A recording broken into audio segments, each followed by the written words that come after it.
What's up, genetic misfits? Today I want to talk about men. And usually it's my aim to motivate, get people to realize that they can and will step up to the plate and do what they need to do in order to get things done. When I say I want to talk about men, I want to talk about the responsibility of a man in today's society.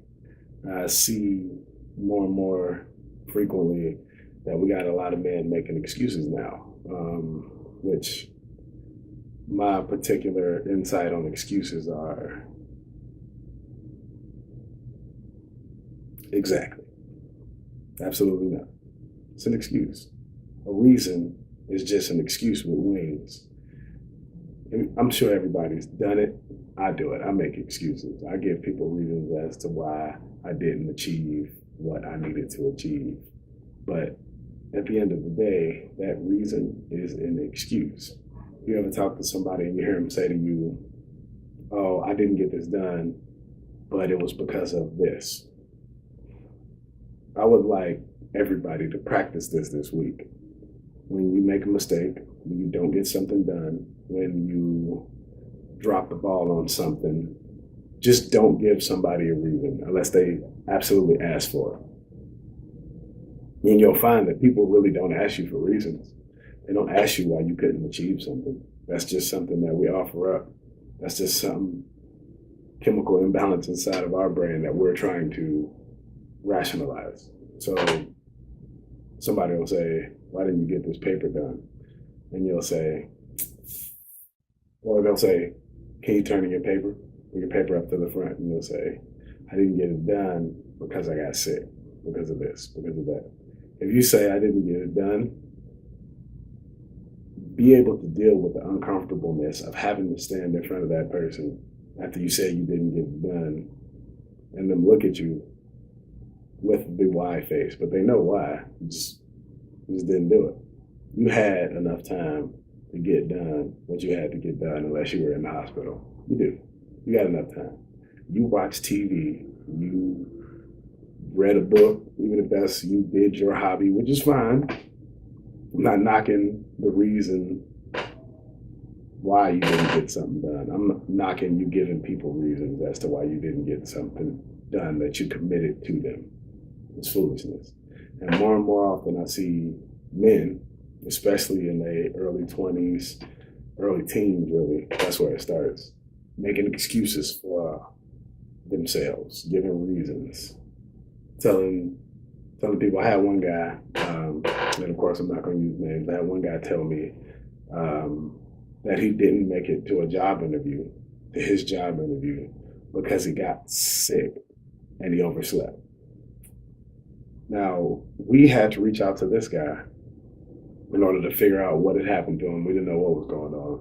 We came in on a Sunday, because we work on Sundays, but we believe every day is work day around here.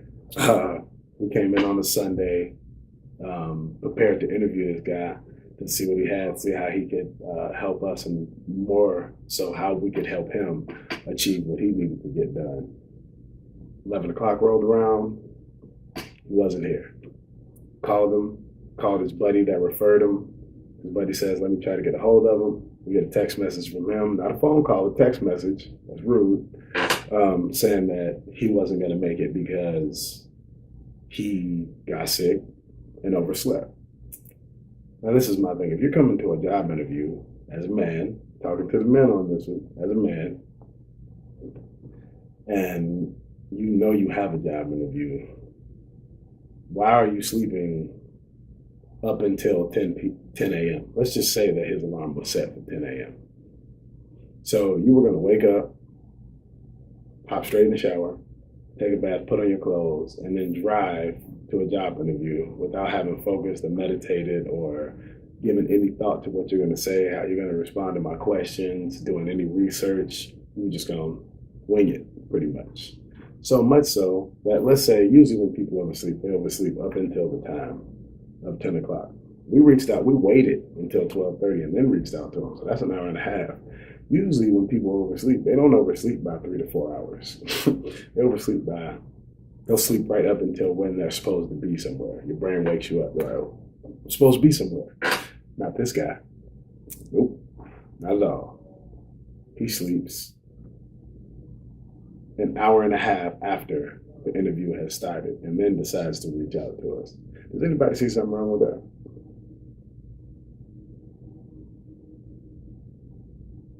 You just don't want to take responsibility. Hello, It's it's the ridiculous. Martian. Sorry, cell phone. It's ridiculous. Like, you made a commitment. Get your commitments done.